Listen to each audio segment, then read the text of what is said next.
Hold on. Welcome back to this version of the podcast for the 10th annual Healthy Invitational Bracket Sorry, podcast. I messed that one up. So, I'm running this show today. Yeah, clearly. Brother. Yes. What has been your favorite part of running this tournament for the past 10 years? So, I want to say it's kind of building it from the ground up. Because when I first took over from my dad, it was, okay, you have no one to start with. Let's see how high you can get. And so it's been a goal of mine to go every year to get more and more people. And before it was strictly to people I know, but now I just want to get as many people as I can and try to grow this. That's why we're doing this podcast here tonight. Yes. So that has been my fun part. Also, seeing the transition from grading sheets, how I used to do it, to now it being on CBS and people coming to me about their issues, like I'm a hotline. Hey, help me out with this. That's your job. It is. In which I have fun with all this. So, what's your goal number of participants? What's your goal?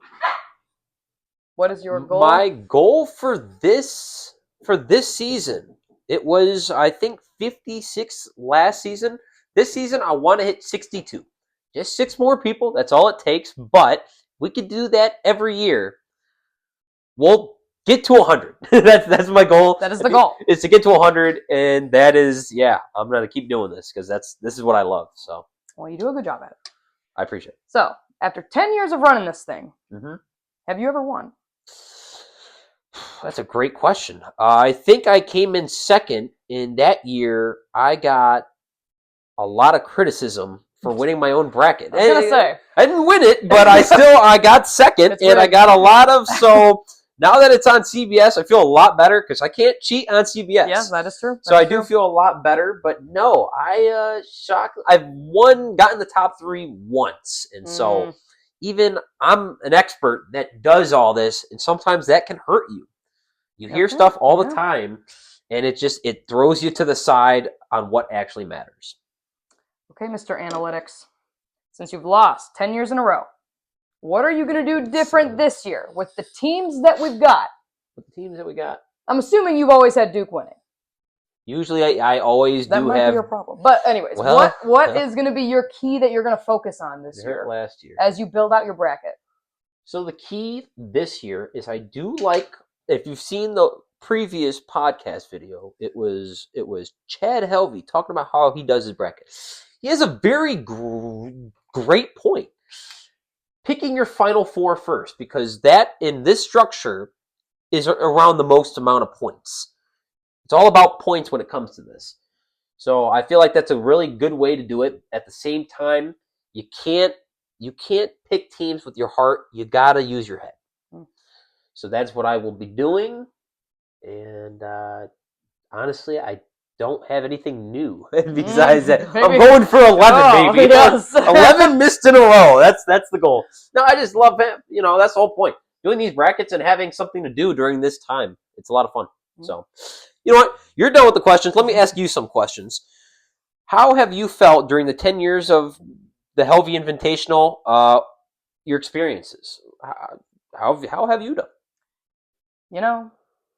I am a winner, as mentioned in one of the previous podcasts. Here we go.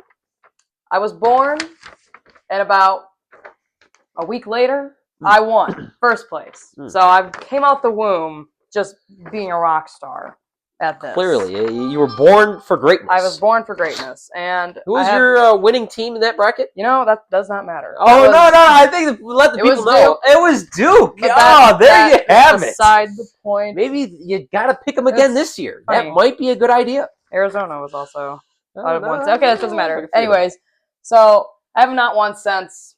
But, as Connor's older sister, I have been forced to do these March Madness brackets.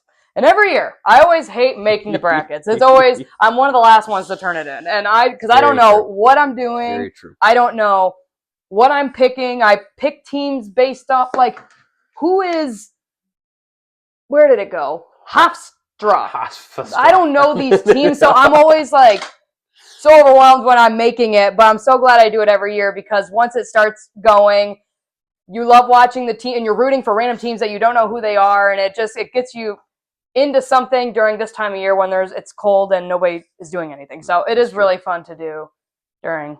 It is. It's a lot of fun, and so that's why I'm trying to get people to do this because they got nothing else going on.